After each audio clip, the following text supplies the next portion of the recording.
The man arrested for the cold case shovel attack on Cibola High School student Brittany Marcel thinks a judge is being too hard on him. He's out of jail waiting as he awaits trial, but we've learned he wants even more freedom.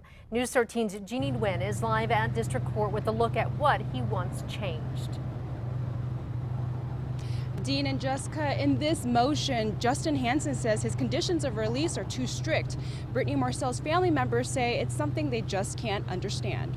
We're all really shocked and frankly a little offended. Shocked and offended by this. This is a motion from Justin Hansen, who was arrested in July for the 2008 beating of Cibola High Schooler Brittany Marcel, after police say his DNA linked him to blood left at the crime scene. Brittany had come home from school for lunch and was bludgeoned with a shovel, but had no memory of the attack. Shortly after his arrest, Judge Charles Brown released Hansen, saying he had no criminal history and wasn't a flight risk. The motion says Hansen wants to scale back his conditions of release, which require a family member or other responsible party be with him at all times. Alicia Marcel, Brittany's sister, says they have no sympathy for Hansen's request. It's really difficult for our family to find some place of understanding for what his family's going through, because they're finally going through just a small piece of what we've been going through for 9 years. Hansen claims the rules are creating a burden for his family members with jobs.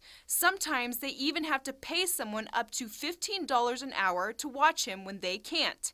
They say it's getting expensive. Hansen's attorney says GPS monitoring would be enough to keep track of him. On top of that, he wants to be able to do things alone, like taking his kids to school, applying for jobs, and going grocery shopping. That's something that people in Bosque Farms, where Hansen lives, don't want to hear. I don't feel safe here either, knowing that, he's around here. And Marcel wants Hansen to remember one thing about his request to the judge. Brittany's been living with someone all the time, so I'm sorry if you have to have someone with you for 24/7 and experience the burden for a little bit of time.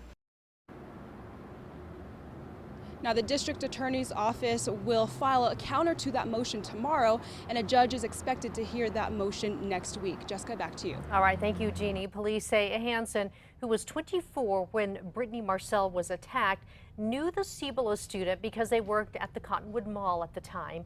Police have not given a motive for the beating.